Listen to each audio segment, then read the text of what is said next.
주님의 평화가 여러분의 심령 가운데 있기를 축복합니다. 우리가 혼탁한 세상을 살아갑니다.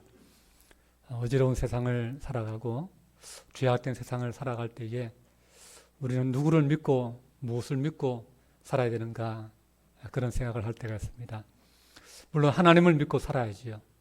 그러나 하나님을 믿고 살아가는다는 것은 당연한 것이지요. 그러나 우리가 교회를 믿을 수 있으면 좋겠고 그리스도인들을 믿을 수 있으면 좋겠다. 세상 사람들이 우리 교회를 신뢰할 수 있는 그러한 교회가 되면 좋겠고 그러한 그리스도인이 되면 좋겠다. 그런 생각을 하게 됩니다. 왜냐하면은 사회적으로 여러 가지 교회의 그런 부조리나 또는 목회자의 어떤 그런 부조리 그런 것들이 언론에 보도되면서 교회의 위상들이 많이 실추하고 교회가 세상을 염려하는 것이 아니라 세상이 교회를 염려하는 그러한 일들이 생겨나게 되었기 때문입니다. 저는 올 한 해 하나님의 나라가 지금 이곳에라는 그러한 우리 교회의 표를 정하고 묵상하면서 하나님의 나라는 도대체 뭔가?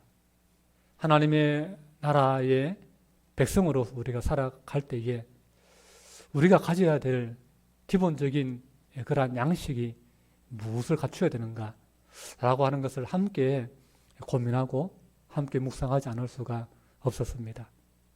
그래서 하나님의 나라는 하나님이 다스리시는 나라고 하나님이 다스리시는 나라 안에 살아가는 하나님의 백성들은 하나님의 통치 가운데 살아가야 되는데 하나님은 우리가 어떤 사람들로 살아가기를 원하시는가?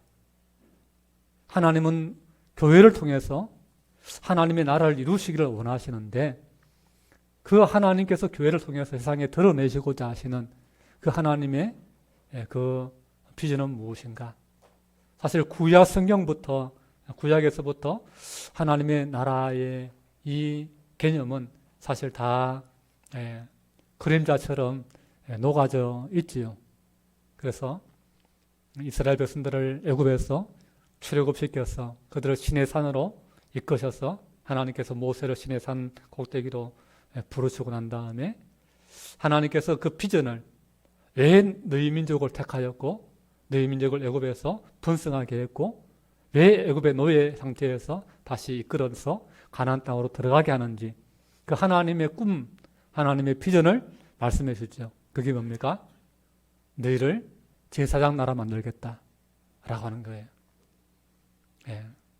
그냥 평범한 나라가 아니라 이 땅에 있는 수많은 나라 중에 한 나라가 아니라 하나님을 바르게 예배하고 하나님의 말씀을 이 땅 가운데 실현하는 하나님의 말씀의 빛을 세상 가운데 비추어 주는 하나님을 증거하고 하나님의 위대함과 선하심을 나타내는 그러한 하나님의 복을 받는 그러한 제사장 나라로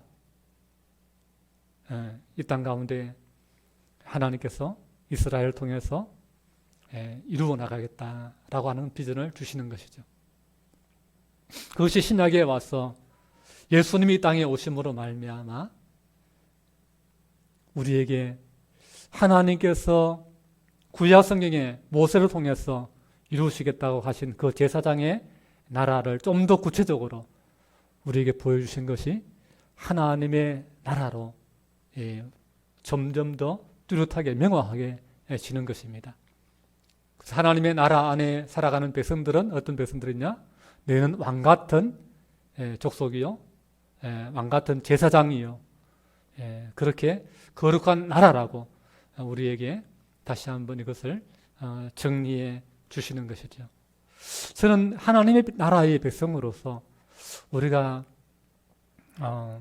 가져야 될, 우리가 또 지켜나가야 될 그 프라이드, 그리고 우리가 추구해야 될 그러한 삶의 태도, 그것 중에 하나 굉장히 중요한 하나님의 나라의 윤리가 있다면 뭘까? 그걸 고민하면서 그것은 그 중에 하나가 우리가 배워야 될 것인데 그것은 정직이다라고 하는 것입니다. 정직이 하나님의 나라의 기본적인 덕목 가운데 하나다라고 하는 것을 저는 함께 오늘 이 시간을 통해서 여러분과 함께 나누기를 원합니다. 우리가 누구를 믿고 살아야 되는가라는 것을 제가 이야기했지요. 많이 배운 사람의 말을 믿어야 될 것인가, 똑똑한 사람들, 그다음에 힘 있는 사람들, 능력 있는 사람들을 믿어야 될 것인가, 아니면 멋있게 생기고 잘생긴 사람, 이쁘게 생긴 사람들을 내가 믿어야 될 것인가, 아니면 말 잘하는 사람들을 믿어야 될 것인가. 누구의 말을 믿어야 되죠? 저는 정직한 사람을 믿어야 된다고 생각합니다. 여러분 그렇죠? 여러분 아무리 돈 많고 능력 많고 또 똑똑해도 거짓말하는 사람이면 우리가 믿지 못하지 않습니까? 결국 다 남을 해할 수밖에 없는 것이죠. 우리는 정직한 사람을 믿어야 됩니다. 우리는 세 가지 부분에 있어서 정직에 대해서 우리가 다시 한번 우리가 생각할 수 있으면 좋겠습니다. 우리가 정직해야 됩니다. 하나님은 하나님의 자녀들이, 하나님의 백성들이 정직하기를 원하십니다. 사람들이 제일 많이 하는 범하는 죄가 뭐겠어요? 거짓말이에요. 사람들이 가장 흔하게 짓는 죄가 거짓말이에요. 그러나 하나님은 하나님의 백성은 세상 사람들과 다르게 정직하기를 원하신다. 우리는 태어나면서부터 정직하게 태어나는 게 아니에요. 우리는 아담의 후손으로서 다 죄성을 가지고 이 거짓말하는 그런 나도 모르게 아담이 하나님 앞에서 거짓말했고 가인이 하나님 앞에서 거짓말하듯이 나도 모르게 내 죄를 감추려고 하는, 나의 잘못에 대해서 숨기려고 하는, 거짓이 나도 모르게 이렇게 자연스러워지는 그런 존재들입니다. 그러나 우리가 하나님의 백성으로 하나님이 택하여 주셨고 이제는 하나님의 백성답게 하나님의 나라의 그 비전을 꿈꾸는 자들로 이제는 새로운 목표를 가지고 하나님의 나라를 향해서 나아가는 구원받은 백성으로서 이제는 하나님의 영광을 나타내고 주의 생명의 복음을 증거해야 되는 하나님의 나라의 일꾼으로서 오늘 우리는 이제는 과거에 죄악된 그런 습성들을 버리고 떨쳐내고 과거를 벗어버리고 이제는 부정직했던 거짓말하던 그러한 삶에서 정직한 삶으로 나아가야 될 줄로 믿습니다. 여러분을 정죄하려고 하는 게 아니에요. 저도 거짓말을 했고 여러분도 거짓말하며 살아왔는지도 모릅니다. 그러나 거기에 계속 머물러서는 안 된다라고 하는 것이죠. 내가 과거에 거짓말했기 때문에 지금 또 거짓말하는 것은 당연해. 그렇게 하면 안 되는 거예요. 과거에는 그랬다 할지라도 앞으로는 하나님 자녀로서 하나님의 나라의 그러한 비전을 가지고 예수 그리스도의 이름으로 살아가는 그리스도인으로서 우리는 정직을 우리는 삶의 귀중한 가치와 내 삶의 덕목으로 우리는 성품으로 만들어 가야 되는 것입니다. 그래서 저 사람은 기독교인이야, 저 사람은 예수 믿는 사람이야, 저 사람은 교회 다니는 사람이야 라고 할 때에 그 사람은 정직한 사람이고 그 사람은 믿을 수 있어, 그 사람은 거짓말 안 해 라고 하는 그러한 신뢰를 받을 수 있는 그런 하나님의 사람이 되어야 될 줄 믿습니다. 그럴 때에 하나님이 기뻐하시고 성령님이 우리 안에서 우리를 정직한 사람으로 이끌어 가시고 또 예수님께서 영광 받으시는 줄로 믿습니다. 주님의 복음이 나의 그 부정직으로 말미암아 나의 거짓으로 말미암아 하나님의 이름이 욕을 먹고 하나님의 복음이 가로막히는 그러한 일이 없게 되는 줄로 믿습니다. 그래서 우리는 세 부분에 있어서 정직해야 됩니다. 첫째는 하나님 앞에서 정직해야 합니다. 한번 따라합시다. 하나님 앞에서 정직하자. 한번 더 따라합니다. 하나님 앞에서 정직하자. 네, 여러분 하나님 앞에서 정직할 수 있기를 바랍니다. 하나님 앞에서 정직해야 됩니다. 왜 그렇습니까? 하나님은 다 알고 계시기 때문에 그렇습니다. 하나님은 우리의 무엇을 살펴요? 우리의 폐부를, 우리의 심령을 감찰하신다 그랬습니다. 골수와 관절을 다 찔러 쪼개어서 하나님 앞에서 우리는 벌거벗은 존재와 같이 모든 것이 다 드러날 수밖에 없는 존재다라고 하는 것입니다. 하나님은 우리의 겉모습을 살펴보시는 것이 아니라 하나님이 우리 속에 감추어져 있는 우리의 영을 살펴보시는 하나님이시다라고 하는 사실을 알아야 됩니다. 하나님 앞에서 감추고 싶지만 감출 수 없어요. 아담이 자기의 그 잘못을 감추고 싶었지만 하나님 앞에서 감출 수가 없습니다. 가인이 자기 동생 아벨을 죽인 것을 감추고 싶었지만 하나님 앞에서 감출 수가 없습니다. 우리는 하나님 앞에서 어떤 죄도 감출 수가 없습니다. 그래서 모든 사람은 다 하나님 앞에서 정직해야 되는 거예요. 하나님 내가 잘못했습니다. 정직해야 되는 거예요. 하나님 내가 죄인입니다. 정직해야 되는 거예요. 우리가 하나님 앞에서 새로워질 수 있는 방법은 감추는 게 우리가 새로운 인생이 되는 게 아니에요. 정직한 거예요. 정직한 거예요.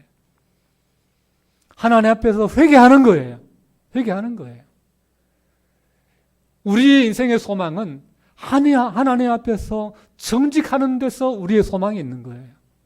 솔로몬이 성전을 아름답게 짓고서 하나님 앞에 봉헌하면서 하는 기도가 뭡니까? 하나님 이 백성이 비록 범죄했다 할지라도 다시금 하나님 앞에 나와서 이전에서 하나님 앞에 잘못했더라고 하나님 앞에 부복하여서 회개하며 기도하면 하나님께서 다시 그 백성의 그 잘못을 용서하시고 하나님 그 죄를 사해 주십시오 라고 하는 말씀을 보게 됩니다.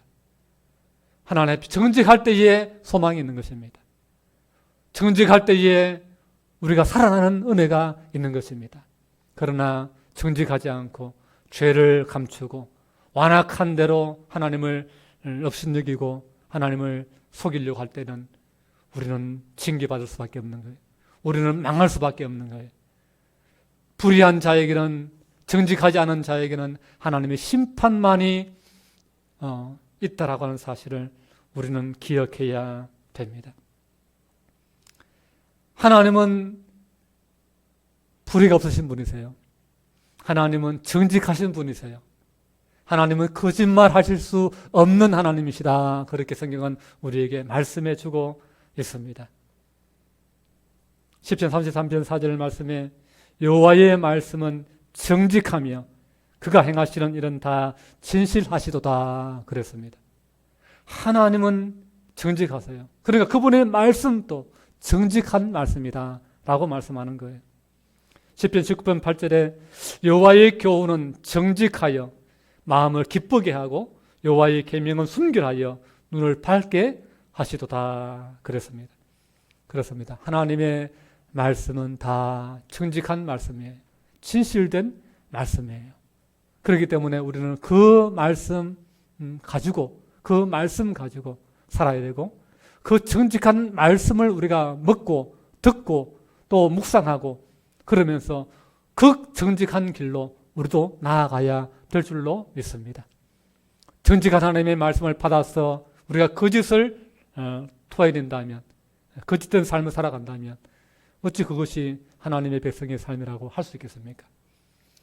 진실된 말씀을 우리가 듣고 먹고 묵상하고 그리고 그 말씀을 마음에 새겨서 우리의 삶 역시 그 말씀을 드러내는 말씀을 증거하는 정직한 삶으로 나아가야 될 줄로 믿습니다.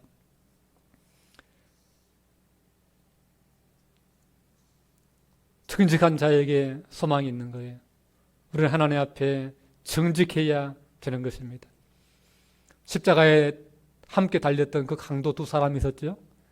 한 명은 여전히 완악했습니다. 네가 하나님의 아들이냐? 그럼 나를 십자가에서 한번 내려가게 해봐라. 나를 구원해봐라. 그렇게 예수님을 조롱했습니다. 자신의 죄에 대해서 정직하지 않았어요. 죽을 죄를 짓고도 내가 무슨 죄가 있느냐. 그러면서 나를 당신이 구원할 능력이 있다면 구원해봐라. 이러면서 예수님을 토발했습니다. 그러나 다른 한쪽 강도는 자신의 죄를 인정하면서 오히려 그 염치 없는 그 사람을 꾸짖지요. 네가 너나 나나 우리는 마땅히 우리의 죄로 말미암아 죽는 것이 마땅하지만 이분은 죄가 없는 분인데 십자가를 지고 계신다. 그러면서 주님 앞에 주님 나를 불쌍히 해달라고, 당신의 나라가 올 때에 나를 기억해 달라고, 주님을 의지하고 주님께 자신의 인생을 맡기면서 정직하게 자신의 죄를 뉘우치고 의탁했을 때에 주님께서는 네가 오늘 나와 함께 낙원에 있으리라 구원의 은총을 받는 것을 보게 됩니다. 여러분, 죄 때문에 벌 받는 거죠. 그러나 좀 더 깊이 이야기하면 그 죄를 회개하지 않아서 그런 거예요. 하나님 앞에 회개하는 사람은 구원받는 은혜가 있는 줄로 믿습니다. 죄 없는 사람이 누가 있겠습니까? 다 죄인입니다. 그러나 그 죄를 인정하고 회개하고 예수 그리스도의 은혜를 덧입고 주님을 의지하면 주님이 우리 죄를 덮어주시고 우리의 죄를 깨끗게 용서해 주시는 줄로 믿습니다.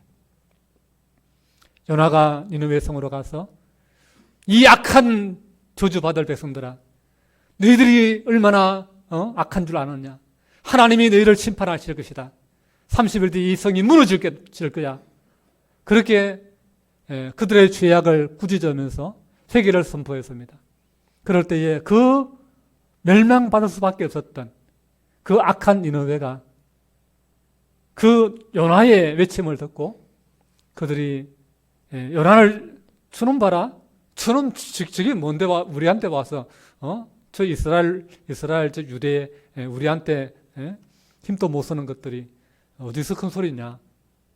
그러면서 요나를 잡아 죽인 것이 아니라 그 말을 듣고 그들이 회개했어요. 왕으로부터 저 말단 종들까지, 심지어 집에 있는 가축들까지도 다 금식시키고, 그리고 베옷을 입고 죄를 뒤집어 쓰고 티끌은 무릅쓰고 하나님 앞에 회개했습니다. 금식하면서. 그랬을 때에 하나님은 그 니느웨를 구원해 주셨다라고 하는 것입니다. 여러분, 하나님 앞에서 정직할 때에 인생은 소망이 있는 것입니다. 하나님 앞에 정직할 때에 우리는 은혜를 받는 것입니다. 그래서 여러분, 하나님 앞에서 정직하셔야 됩니다. 하나님 앞에서 안 그런 척, 나는 잘 믿는 척, 믿음 있는 척, 그러면 안 돼요.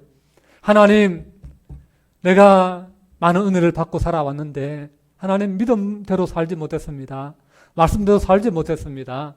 빛과 소금으로 살지 못했습니다. 하나님, 나를 용서해 주세요. 하나님, 나를 도와주세요. 나를 불쌍히 해주세요. 그렇게 기도해야 될 줄 믿습니다. 하나님 앞에 정직해야 되는 것입니다. 예수님께서 그런 비유하시잖아요. 성전에서 두 사람이 기도하는데 제일 앞에 와서 두 손 들고 일어서서 하늘을 향하여서 고개를 들고, 하나님, 나는 일주일에 2번씩 금식하고 하나님 앞에 매주마다 11조 드리고 하나님 앞에 내가 얼마나 열심히 잘 사는 것 아시지요? 저 뒤에서 저 기도하는 저 세리와 같지 않음을 하나님 감사합니다. 그렇게 기도하지 않습니까? 그러나 제일 뒤에서 기도하는 세리는 고개도 못 들고 손도 못 들고 그저 머리 땅에 쳐박고 코박고 그렇게 울면서 하나님, 난 죄인입니다. 가슴을 치면서 하나님 앞에 자복하지 않습니까? 그 모습을 예수님이 보면서 누가 하나님 앞에서 은혜를 입을 자인가 묻지 않습니까? 그러면서 바리새인은 오히려 자기 죄를 그냥 가지고 돌아갔고, 눈물을 흘리며 하늘을 향해서 얼굴을 쳐다보지도 못했던 그 세리는, 죄인이었던 세리는 하나님 앞에 용서받고 의롭다함을 입고 돌아갔다. 그렇게 말씀하지 않습니까? 그러니 오늘 우리는 하나님 앞에 우리는 정직해야 되는 것입니다. 정직할 때에 하나님은 우리를 새롭게 주시는 줄로 믿습니다. 여러분 회개하셔야 되는 거예요. 회개할 때에 우리의 마음은 새로워지는 거예요. 우리의 인생은 새로워지는 거예요. 회개하는 자에게 하나님의 은혜와 복을 주시는 줄로 믿습니다.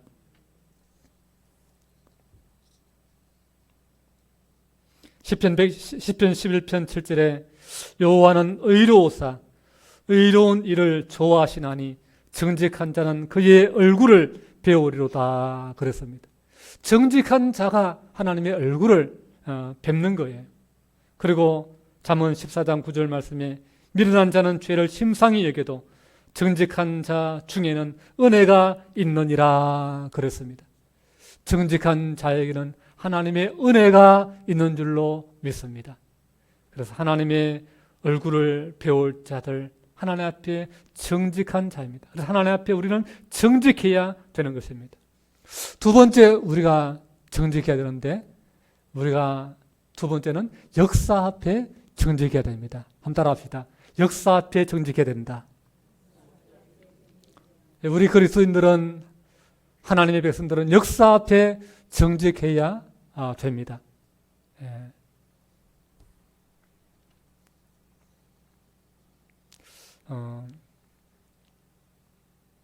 유튜브를 보다가 각 종교들을 소개하는 그러한 내용을 보게 되었는데, 그래서 기독교에 대해서 이렇게 목사님이 나오셔서 세상이 오해하는 그런 기독교에 대한 오해를 목사님이 설명하시고, 기독교는 천주교와 어떻게 다른지 설명하시고, 또 그런 내용이 있더라고요. 그러면서 다른 종교도 계속 소개를 하는데, 천주교도 소개하고, 뭐 원불교도 소개하고, 이제 각 파트별로 종교별로 다 소개를 하는데, 근데 이제 천주교를 소개하는 부분에 있어서 마리아에 대해서 이렇게 사람들이 이제 다른 개신교하고 제일 다른 부분이, 천주교는 마리아상을 만들어 놓고 그 앞에 기도하는 그런 게 있고, 개신교는 그러한 것을 종교개혁을 하면서 그거는 잘못된 것이다, 잘못된 신앙이다, 그런 부분에 있어서 이제 세상 사람들이 의문을 제기하는 그런 부분을 신부님이 변호를 하는 거예요. 가톨릭이 마리아를 그렇게 존경하고 마리아 앞에서 기도하는 것에 대해서 세상 사람들 오해하지 않았으면 좋겠다, 잘못 이해하지 않았으면 좋겠다. 그 내용이 뭐냐 하면은 마리아를 구원자로 그렇게 믿는 건 아니라는 거예요. 신으로 믿는 건 아니라는 거예요. 그까지는 좋습니다. 그런데 이제 신으로 믿지는 않는다 하면서 하는 이야기가, 그럼에도 불구하고 그 마리아는 모든 그 사람들보다 더 거룩한 존재다라고 이렇게 높이는 거예요. 마리아를 너무 예수님 다음으로, 하나님 다음으로 높이는 그런 모습을 보이는 거예요. 그렇게 높이려고 하다 보니까 마리아는 깨끗해야 되는 거예요. 그래서 예수님만 낳았고, 그리고 성적인 생활, 부부 관계 생활을 하지 않았다, 그렇게 또 주장하더라고요. 그러나 그 주장은 또 처음 들어봤는데, 그래서 마리아를 깨끗하고 거룩하고 경건하고 성스러운 존재로 이렇게 만들려고 하다 보니까 예술만 낳고, 성령으로 인해서 예술만 낳고 요셉과는 성적인 그런 관계를 하지 않았고 그 뒤 자식을 낳지 않았다, 그렇게 이야기하는 거예요. 아무리 마리아가 믿음의 사람이고 뭐 믿음의 사람 맞지요. 예수님을 자기 몸으로 낳았잖아요. 그것만으로도 참 귀한 역할을 했고, 정말 그만한 또 약혼한 사람으로서 그 희생을, 자기를 희생해서 하나님의 아들을 자기의 몸으로 낳는 도구로 드렸으니까 헌신한 거죠. 정말 귀한 믿음이죠. 그러나 그렇다고 해서 성경에 있는 이야기를 부정하면 안 되잖아요. 성경은 보면은 분명히 마태복음 13장에서 이 마리아의 예수님 다음에 낳은 자녀들을 이야기하고 있거든요. 예. 그래서 분명히 이름까지도 다 언급해요. 그 예수님 밑에 동생들, 형제들이 야고보, 요셉, 시몬, 유다 네 형제나 있었다. 그렇게 이야기를 성경 분명히 하고 있습니다. 그리고 그 누이들은 다 우리와 함께 있지 않느냐라는 말씀을 통해서 여동생들도 있었다라고 하는 사실들을 성경은 분명히 말씀하고 있는 것입니다. 그래서 이러한 성경의 역사를 어떤 특정한 어떤 그런 과거의 어떤 로마 가톨릭의 교황청의 그 권력의 교황의 말이라면 무조건 다 신성시하고 교황은 오류가 없다라고 하는 어떤 그런 가톨릭 안에 어떤 그런 권력의 어떤 그런 사람들의 비위를 맞추기 위해서 잘못된 교리를 추종하고 비호하기 위해서 그 마리아의 그 어떤 그런 성경에 대한 내용까지도 다 왜곡시켜버리는, 그래서 안 된다라고 하는 거예요. 우리가 하나님을 믿는 사람으로서 역사 앞에 성경의 역사에 진실해야 되는 거예요. 성경의 역사에 진실해야 되는 거예요. 그리고 과거에 마녀 사냥했던 그런 교회가 잘못했던 죄들이 있지요. 그리고 종교개혁하는 교회를, 가톨릭 교회가 얼마나 탄압을 했습니까? 얼마나 또 순녀원, 이런 수도원 안에서 사생아들, 순녀들과의 어떤 그런 부적절한 그러한 어떤 성관계로 인해서 사생아들이 많이 나왔고 그들을 유아 살해하는 그러한 일이 있었고, 나중에 고아원이 그래서 생겼다라는 그러한 시발점이 되는 그런 어두운 흑역사들이 있지요. 그런 것에 대해서 정직해야 되는 거예요. 잘못은 잘못했다라고 이야기하고, 그리고 잘한 것은 잘한 것으로 우리가 또 인정할 수 있는, 그리고 잘한 게 많죠. 사실 교회가 고아원을 설립한다든지 또 장애자들을 인격적으로 이렇게 돌본 거라든지, 가난한 자들을 구제한 거라든지, 여성의 인권을 향상시키는 거라든지, 잘한 것들도 굉장히 많이 있습니다. 그러나 잘한 것만 이야기하고 과거의 어두운 것들을 우리는 몰라, 안 했어, 말하지 마, 그렇게 해서는 안 된다라고 하는 것입니다. 역사 앞에 기독교인들은 정직해야 되는 것입니다. 그래서 우리 한국 교회 안에서도 신사참배 있었지 않습니까? 6.25 때, 6.25 일제시대 때 신사참배, 그거는 우리 교단에서 가결한 거예요. 총회장을 비롯해서 모든 목사님들, 물론 일본의 어떤 강압에 의해서 하긴 했지만 어쨌든 간에 그거는 신앙의 양심을 저버린 거예요. 그걸 우리가 인정 안 할 수가 없는 것입니다. 부끄러운 역사지요. 하나님 앞에 회개해야 될 부분이죠. 그래서 그 잘못을 우리가 그거는 인정해야 됩니다. 하나님 앞에 회개, 물론 많은 그때 당시 사람들이 해방되고 난 다음에 회개하고 잘못했다고 하나님 앞에 우리가 선포를 인정을 했습니다. 그러나 그것을 그 이후에도 계속해서 우리가 제대로 회개를 했더라면 교단이 분리되는 그런 아픔의 역사가 있지는 않았겠죠. 그래서 회개가 뭔가 부실한 회개였기 때문에 교단이 갈라지는 그러한 아픔들이 있었다라고 하는 것을 보게 됩니다. 그래서 역사 앞에 진실하지 못했기 때문에 그러한 일이 있는 거예요. 그래서 우리는, 교회는 역사 앞에 아프더라도 부끄럽더라도 진실해야 되는 거예요. 진실해야 되는 거예요. 그럴 때 이 세상은 교회를 신뢰할 수 있는 거예요. 세 번째, 교회는 이웃에게 정직해야 한다라고 하는 것입니다. 한번 따라합시다. 교회는 이웃에게 정직해야 된다. 교회는 이웃에게 정직해야 됩니다. 하나님께서 우리에게 주신 10계명 가운데 2가지 계명이 정직에 관련된 계명이에요.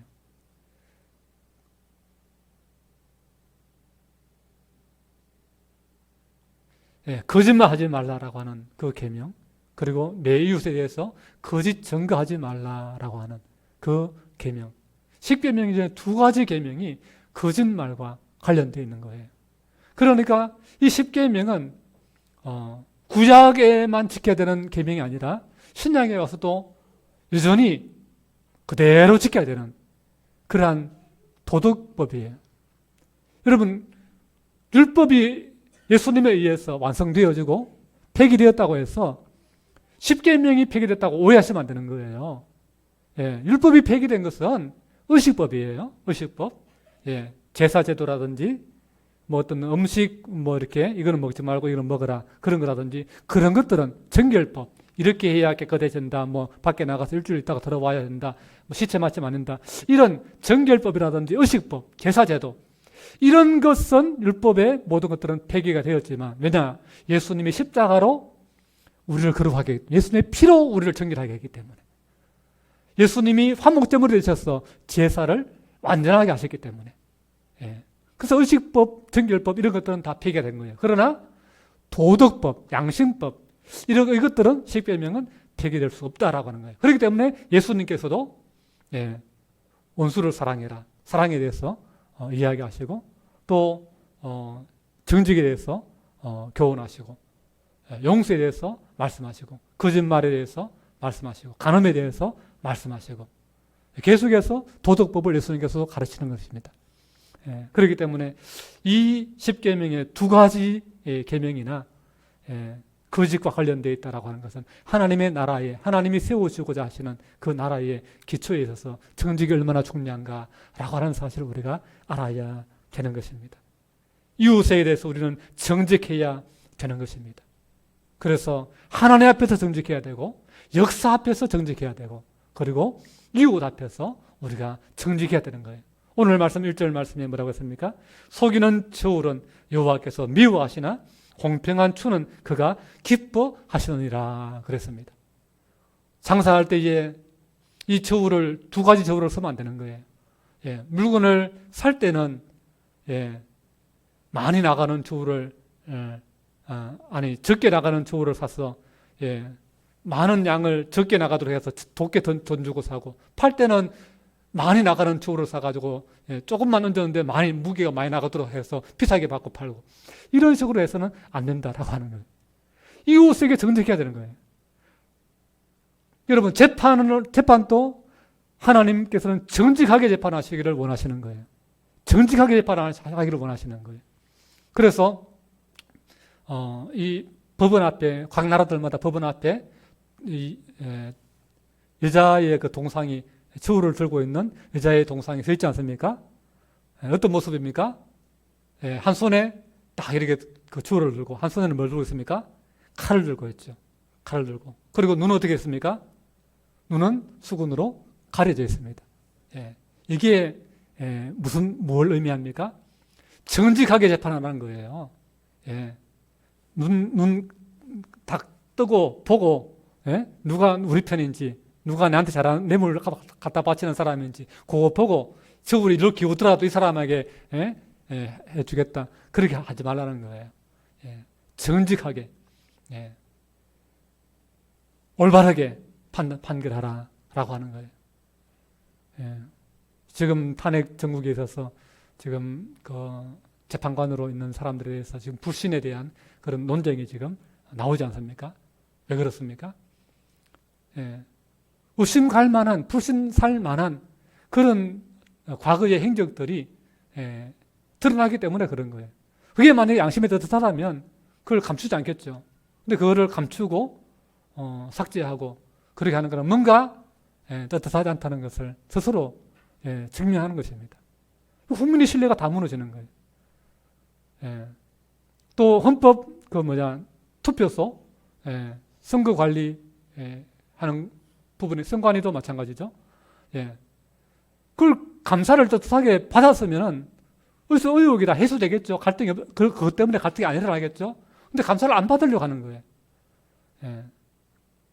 그렇게 계속해서 국민의 의혹이 커지고 저는 부정선거가 있었다고 생각하지 않습니다. 개인적으로.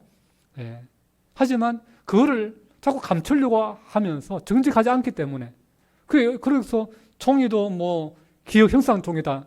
이 거짓말이잖아요. 그런 종이 없는데 그 말을 왜 해요? 거짓말을 통해서 의욕을 자꾸 부풀리는 거예요. 국민적인 필요 없는 갈등을 만들어내는 거예요. 예. 그래서 사람 앞에 이웃 앞에 우리는 정직해야 되는 거예요. 예. 그래서 우리는 오늘 말씀을 통해서 우리가 얼마나 우리가 잘못함으로 말미암아 정직하지 않음으로 말미암아 얼마나 많은 피해자들을 양산해냅니까? 김용화 씨라는 탈북자가 있는데요. 이분이 88년에 탈북해서 95년에 한국에 들어왔어요. 그래서 중국을 또 돌다가 베트남에 가서 감옥에 갇히고 라오스에 가서 또 감옥에 갇히고 다시 또 중국으로 가서 또 헤매다가 10년을 이렇게 10년 가까이를 헤매다가 한국 그 신혼부부가 중국에 신혼여행에 왔다가 그 사람을 만나가지고 그 신혼부부가 그 사람 너무 불쌍히 하니까 여행 경비 30만 원을 그 당시에 큰 돈인데 그 사람에게 준 거예요. 그 돈 30만 원 받아가지고 무동력 배, 노저 가는 그 배를 사가지고 그 배를 타고 저어가지고 18일 동안 서해를 건너가지고 한국에 들어온 사람이에요. 그런데 해군이 발견하지 못하고 해양 경찰이 발견하지 못하고 그냥 바로 경찰서 와서 하니까 그 사람들이 자기들 처벌받을까 싶어서 그 사람을 간첩으로 몰아가지고 감옥에 집어넣고 그리고는 옥살이 하게 만들고 그리고 안기부에서는 그 사람 간첩으로 만들어서 성과를 내면은 진급할 수 있으니까 그 사람을 강제로 그냥 간첩으로 만들기 위해서 구타를 하고 때려가지고 이빨 다 나가게 만들고. 근데 그 사람이 장로였다는 겁니다. 장로였다. 그 지금은 그 사람이 나중에 이제 신학을 이제 안기부에서 나와가지고 목사가 돼가지고 지금 탈북자들 사역을 하고 있다는 거예요. 근데 이 사람이 와서 간증을 하면서 다른 한 다 용서하는데 그 사람 용서 못 하겠다는 거예요. 그러니 믿음의 사람이 이웃에게 정직하지 않음으로 말미암아 자기도 그 사람의 탈북자인 줄 알면서 안기부인데 모르겠어요. 조사해보면 모르겠어요. 알면서 자기 이익을 위해서 그 사람을 거짓으로 꾸미려고 하다가 그런 일이 일어나게 되는 거예요. 그 사람이 나중에 보석으로 풀려나가지고는 자기 살려고 한국에서는 안 받아주니까 일본으로 망명했다고 하니까 그것도 이제 한국 법무부 장관이 일본에 서류를 보내가지고 그 사람 중국 간첩이다 라고 해가지고 일본에서 또 감옥에 갇혀요. 그래가지고 일본에서 2년 감옥 생활하다가 다시 한국으로 옵니다. 결국에는 국회까지 가서 정연을 해가지고 국회에서 인정받아가지고 지금 국적을 인정받고 지금은 너무나 이제 탈북민들을 위해서 많은 사람을 구출해내고 인권을 위해서 일하는 사람이 되었어요. 우리는 이 오늘 하나님의 말씀 앞에서 다시 한번 우리가 기억하면 좋겠습니다. 하나님은 하나님의 백성들이 정직하기를 원하신다 라고 하는 것입니다. 오늘 말씀 6절 말씀 보십시오. 정직한 자의 공의는 자기를 건지려니와 사악한 자는 자기의 악에 잡히리라 그랬습니다. 그래서 정직한 자를 하나님이 도와주시는 거예요. 지금 우리나라에 대통령 탄핵과 재판이 있습니다. 저는 하나님 앞에서 정직한 자를 하나님이 도와주실 것이다. 저는 확신합니다. 그래서 오늘 우리가 거짓말하는 것은 마귀를 따라가는 거예요. 마귀를 따라가는 거예요. 요한복음 8장 44절에 예수님 말씀하시죠. 너희는 너희 아비 마귀에게서 났으니 너희 아비의 욕심대로 너희도 행하고자 하느니라. 그는 처음부터 살인한 자요 진리가 그 속에 없으므로 진리에 서지 못하고 거짓을 말할 때마다 제 것으로 말하나니 이는 그가 거짓말쟁이요 거짓의 아비가 되었음이라 말씀합니다. 우리는 거짓말하면 할수록 마귀를 따라가는 거예요. 우리는 하나님 앞에 정직하신 하나님 앞에 진실하신 하나님 앞에 진실하신 주님 앞에 우리는 정직해야 되는 줄로 믿습니다. 그래서 하나님 앞에 정직한 사람이 되십시오. 역사 앞에 정직한 교회가 됩시다. 또 이웃에게 정직한 그리스도인이 됩시다. 그래서 다른 사람에게 피해를 주는 사람이 아니라, 다른 사람을 궁지로 모는 사람이 아니라, 다른 사람에게 소망을 주고, 다른 사람에게 희망을 주고, 다른 사람에게 기쁨을 줄 수 있는, 다른 사람의 생명을 살릴 수 있는 그러한 생명의 사람 될 수 있기를 주님의 이름으로 축복합니다. 기도하겠습니다. 좋으신 우리 아버지 하나님, 여호와께서는 정직한 자에게 해가 되어 주시고 방패가 되어 주신다고 말씀했습니다. 또 정직하게 행하는 자에게 좋은 것을 아끼지 아니하시겠다고 시편 84편에 말씀해 주셨습니다. 하나님, 그러하오니 하나님, 불의가 가득하고 정직하지 못한 그러한 것이 하나님 판을 치는 이 세상 가운데서 하나님 믿는 사람들은 하나님 목소리 큰 사람을 따라가는 것이 아니라, 힘 있는 사람을 따라가는 것이 아니라 하나님 정직한 사람을 우리가 따라갈 수 있는 그러한 진리편에 설 수 있는, 하나님 앞에 정직하고 역사 앞에 정직하고 사람 앞에 이웃 앞에 정직할 수 있는 그러한 신뢰받는 교회가 되게 도와주시고, 그래서 이 나라가 정직한 바탕 위에 세워져서 세계 일반 가운데 소망이 되는 나라, 하나님의 영광을 나타내는 나라, 주의 복음으로 이 나라를 새롭게 하는 그런 하는 한국교회 되게 주여 도와주시고, 우리 안동명성교회 성도들 다 되게 도와주시옵소서. 예수님 이름으로 기도하옵나이다. 아멘.